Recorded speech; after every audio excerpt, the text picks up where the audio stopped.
It's Dr. Manny. Welcome to Asylum. Okay, so this is the topic is reawakening desire.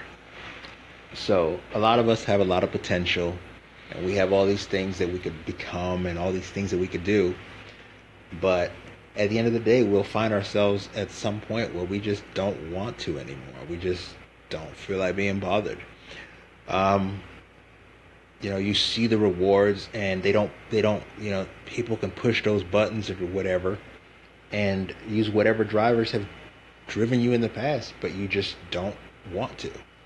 And it's not a relaxed feeling, it's an uncomfortable, unpleasant, frustrating feeling because on a conscious level, you want. You can say it, you're like, I want that. But a lot of times we can't define the that.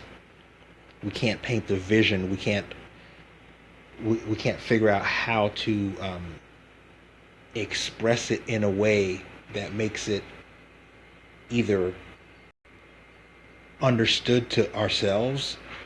So imagine it to the degree where you can actually think about the pieces and know why you will enjoy it and pursue different pieces, elements of them, or even to communicate it with some people to work with you. Just the idea of overcoming something with that level of complexity is enough to kill the actual feeling of desire. So, a large part of developing a powerful desire is slowing down and getting quiet enough where you can hear all the scripts and thoughts and just all the commotion just running in your mind in the background, draining your energy. In some cases, it's analytical scripts where you're analyzing everything. Instead of just being there in the moment, you constantly have these scripts that, hey David, how are you? Thanks for listening in. So you constantly have these scripts that are running in the background. Um, and in some cases, they might be analytical scripts. In some cases, they might be story scripts that are worrying you to death or keeping you anxious about something or keeping you feeling stuck because as long as you're telling yourself that story, you feel stuck in a particular role. And so you're acting it out. Thanks, David. So when you feel stuck in one of those stories and you've identified with one of those characters and you've forgotten that it's a story that you're in, it's something that you keep telling yourself day in and day out, and you keep feeding into this emotional loop. Hey David,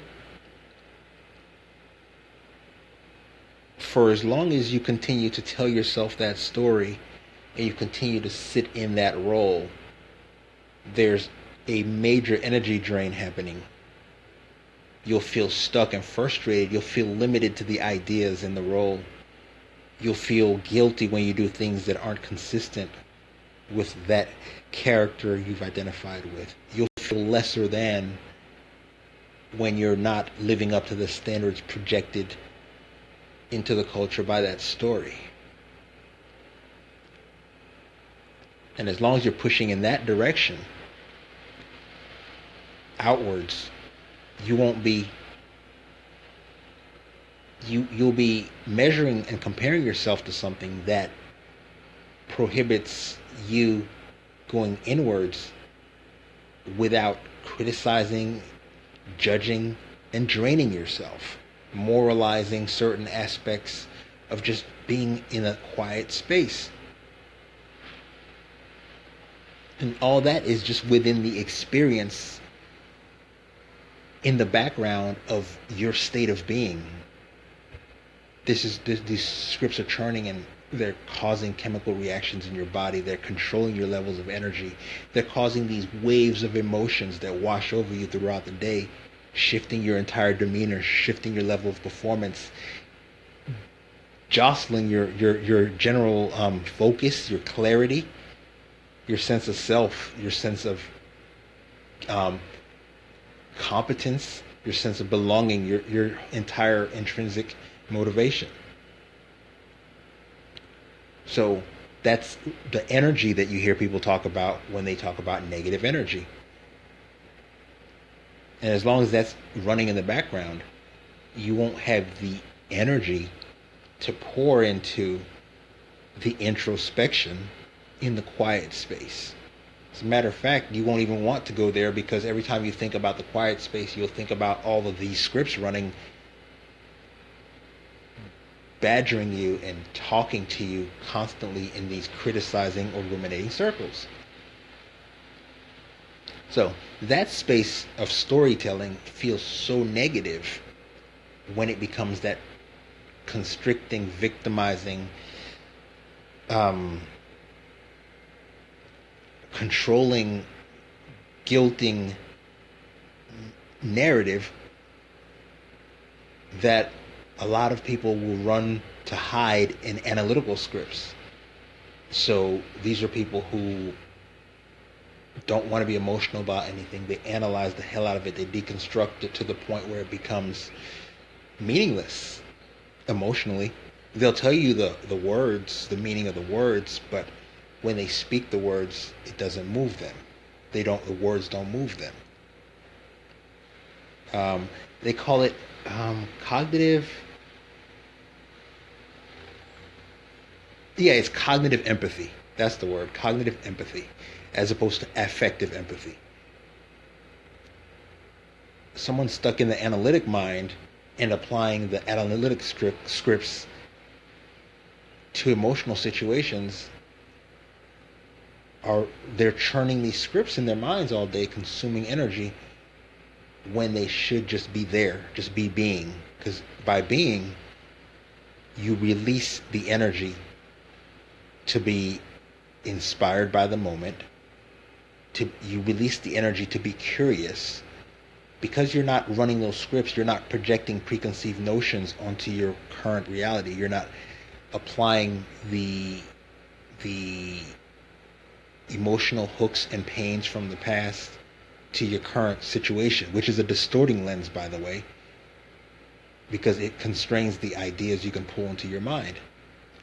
So by returning to present,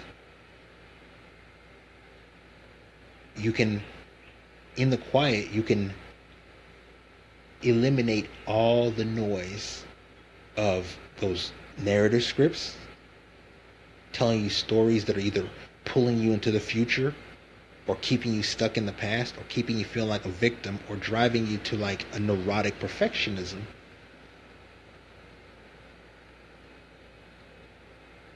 You can get rid of those, and you can get rid of the analytical scripts that are running so hard that they're keeping you from feeling a true emotion in the moment. And you're just running them so that you don't have to face the current truth of the present moment. And we do that when we're afraid of what we'll find in the here and now. But you got to shut those scripts down. You have to be able to sit somewhere with quiet for 10 minutes initially and just listen to your breathing. And be intentional and own that space enough. Hey, Layla. And be intentional and own that space enough where you can create a reset space that you bring with you everywhere you go. You keep that with you constantly, and you have it on access on demand. And when you return to that space, you are conscious of the endless possibilities available to you in the moment. You are creative, and as such you are expressive, and you're focused. And within that focus, you can create a vision of what you intentionally desire. And you can step backwards through that vision. Good day, Layla. And you can step backwards through that vision and deconstruct it. You can build it out. one intention at a time. And what the intentions do is the intentions make it that you no longer miss the sub elements that are opportunities in your day that would allow you to act. That's the importance of intention.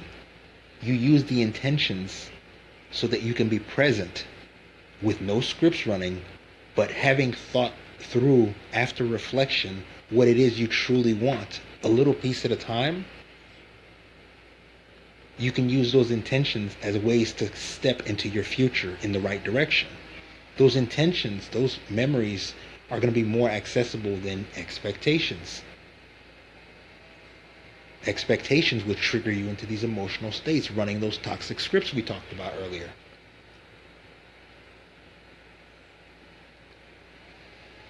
So you set these intentions. The environment triggers them. You don't have to tell yourself any stories. You just stay present.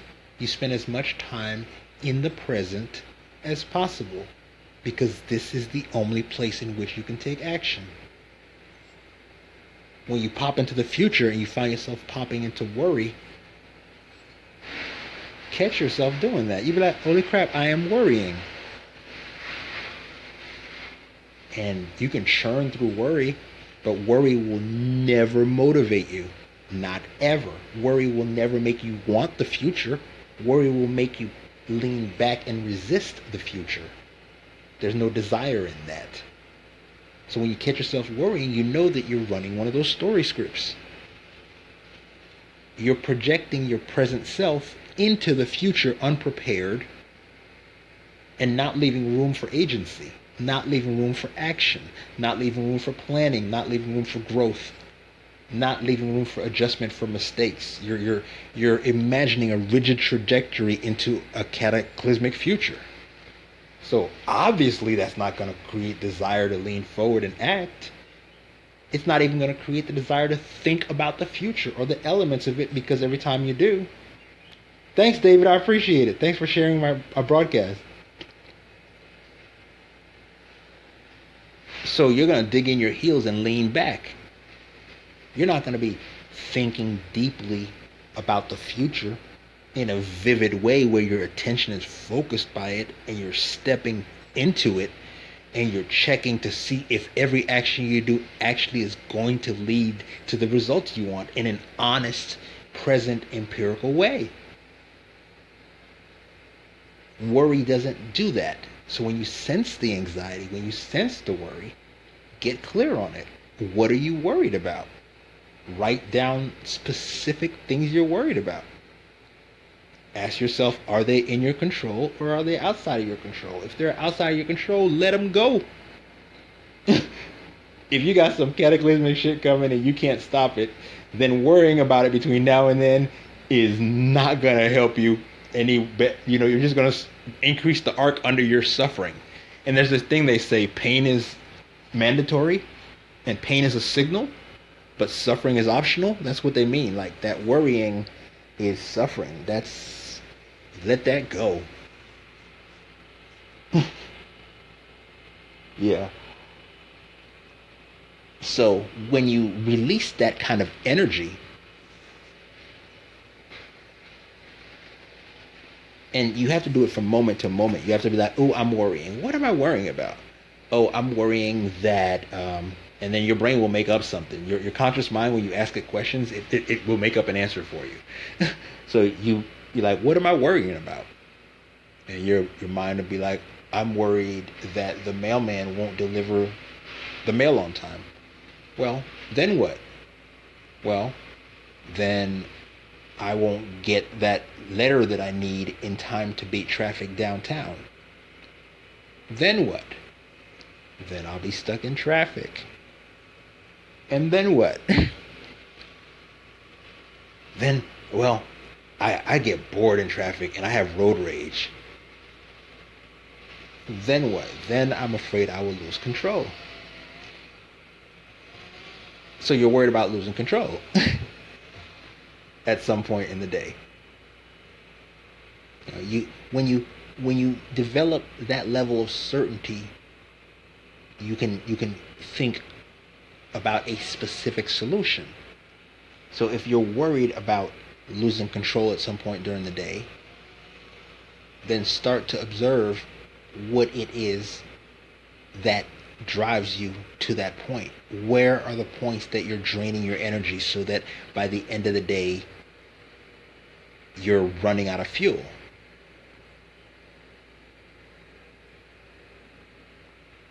Is it a particular person that you're working with? Is it a particular path? Is it a particular situation? Identify that thing, that aspect of the future that you're digging your heels in and resisting. Explicitly journal it, share it with someone you trust who actually understands the depth of your thought process. Like, because we all have friends who have lightning bug attention spans. That's not who you want to talk the deep stuff with. So this is like stuff you can have a mentor, someone who can reflect deeper ideas back to you in a way such that you can hear them outside your head. So eliminate the worry energy that way. Notice the scripts that you're running, and notice the change in your energy as you unhook those scripts during the day. Oh, I'm worrying. What am I worrying about? Oh, I'm angry. What am I angry about? Well, he might have taken my parking spot. Okay. And you're like level 10 angry, and measure them too. On a 1 to 10, how angry are you? 1 to 10, how worried are you? With the anger, you step through the anger just like we stepped through the worry earlier, until you can write it in a sentence. And you can do this in a journal. There's something about writing. Or with me, I can do audio recordings, and then I know that I don't have to think about it because somewhere I recorded it. I may not be able to tell you where, but it exists somewhere in the universe, and I got it out of my head. So journaling does the same thing. A lot of people tweet that way, for better or for worse. But you gotta express the stuff somewhere. When you express it, you'll see it as an entity that's manageable, deconstructible, approachable, beyond survivable, thrivable, innable. Well, that last able probably wasn't necessary. That was over the top, right? But you'll be able to see it as something that you can actually do something about, or let go of certain elements of, and just accept as stuff that you're going to have to make peace with.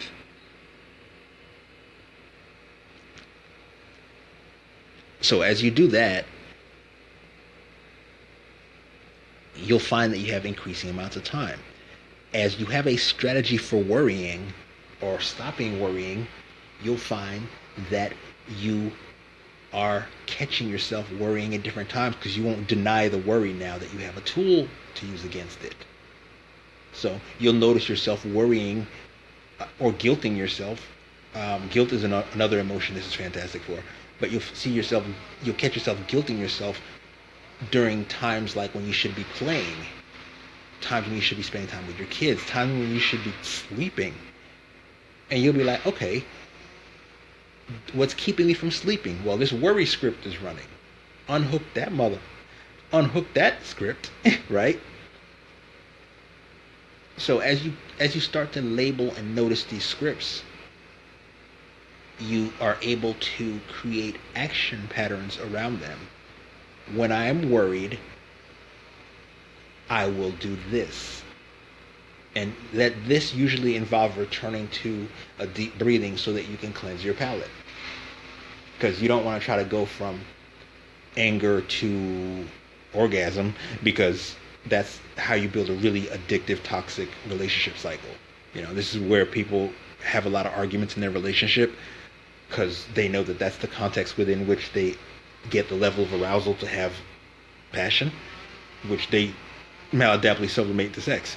But that's not how you want to reawaken your desire. You want to unhook scripts so that you'll set the energy free, so that it will be an intentional energy, so that it won't be an energy that causes self-sabotage. It will be an inspired energy. initially it takes a certain amount of discipline to put in the habits into place, but it's what works. So those are the ideas around Reawakening Desire. As always, I welcome questions. As you guys know, I teach a course I call Cognitive Program Restructuring, CPR for short, and it's a system for organizing your thought structures so that you're able to have the energy available to do the things you want to do, to pursue your passions, to start living now as opposed to putting it off until you're less tired, while creating habits that will make it that when you do get free time, you're able to do something enjoyable with it as opposed to worry. So, if that interests you, send me a private message and we can talk about us working together. So, thanks for joining me in Asylum. It's Dr. Manny.